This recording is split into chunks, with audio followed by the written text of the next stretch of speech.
on the Democratic side, you've got this enormous racking up of votes from African Americans by Hillary Clinton throughout the South now, and yet Bernie Sanders is still has the support of many of the progressive African American intellectuals around the country, and he's managed to dent the Latino vote, at least in Colorado and Nevada, not necessarily in Texas, because South Texas went overwhelmingly for Hillary Clinton last night. Your sense of what is happening in terms of the debate in the African American community over Clinton and Sanders? Well, you know, I think that it's interesting. A lot of the mainstream coverage of the Sanders campaign has really talked about how it's an all-white campaign and they have very few black campaign workers.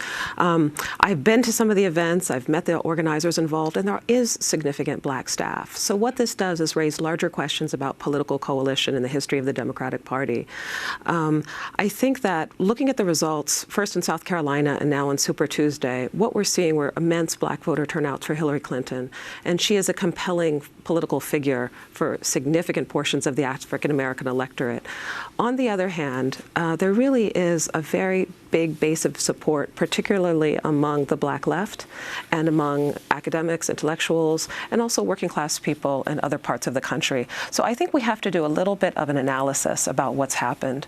One of the things that I'm surprised about is that the issues of mass incarceration and the Clintons' history, not only with the war on drugs, but also the war on gangs, which is the context in which that super predator and bring them to heel comment was made, that much of the historical memory of that doesn't seem to be informing the voting practices. And so I think all of us who are very concerned about mass incarceration, these are larger issues about equity and social justice, are trying to interpret what's happened in the South. What I would say is that there are real social constraints in getting out the vote. Hillary Clinton and her husband have built a patronage network. They've been supported very strongly by black leadership class, not only electoral.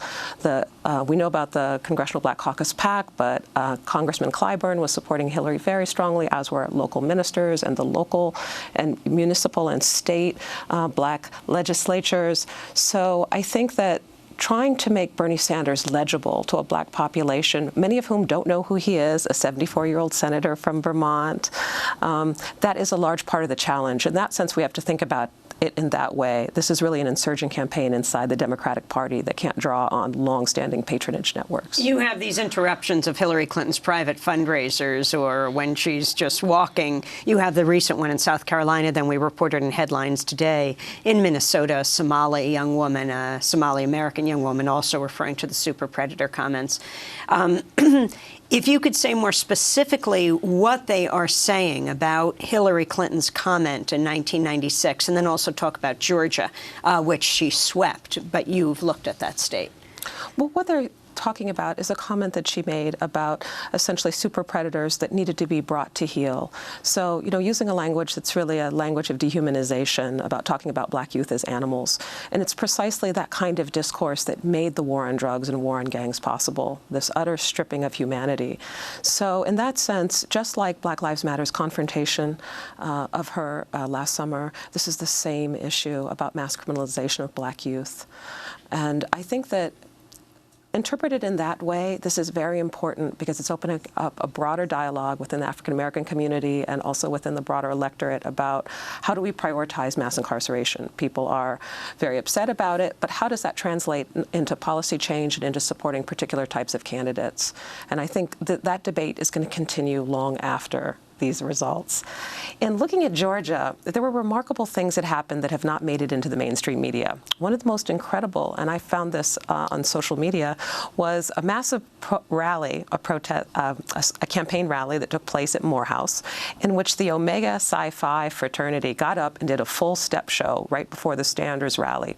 And if you looked into the crowd, it was filled with thousands of people. And you saw this mobilization of black millennials. And that's something that I wanted to highlight that speaks also to what Juan was saying about Latino millennials. If you break down the South Carolina voting totals, Hillary still won among black millennials, but it was much closer. It was roughly 56-43. So that speaks to the successful organizing efforts of the Sanders campaign and also to the future of seeing black millennials who are very concerned about mass incarceration, but also these economic questions, real concern about the cost of higher education, social welfare, things that are about people's bottom line. So looking the disaggregating by age, I think, is quite important in the African American community also.